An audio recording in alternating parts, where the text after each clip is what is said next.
America ने कहा था कि हम 31 अगस्त तक खाली कर देंगे काबुल एयरपोर्ट। आज अमेरिका ने उस वादे को पूरा कर दिया है, जिसकी पादाश में तालिबान का बयान भी आ गया है। उन्होंने कहा है कि उन्होंने नारे बुलंद किए, नारे तकबीर बुलंद किया, उन्होंने आतिशबाजी भी की और नारे लगाते हुए कहा कि आज हम आज़ाद हो गए, आज पूरा अफगानिस्तान आज़ादी की सांस ले रहा है। इस तरीके का बयान तालिबानियों ने जारी किया है।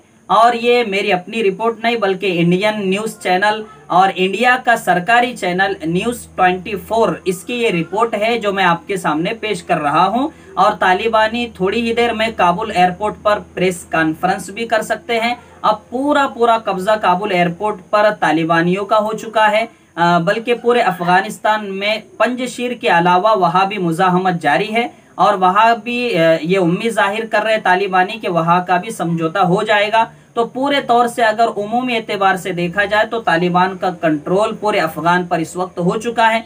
अमेरिका फौज भी वहां से जा चुकी है और आगे अब देखना है कि तालिबान किस तरीके की रणनीति बनाते हैं, किस तरीके का काम करते हैं। लेकिन इस वक्त की बिग ब्रेकिंग ये है कि अमेरिका वहां से काबुल एयरपोर्ट से जा चुका है। उसने अपना जो वादा किया था 31 अगस्त का, उसको पूरा कर दिखाया है।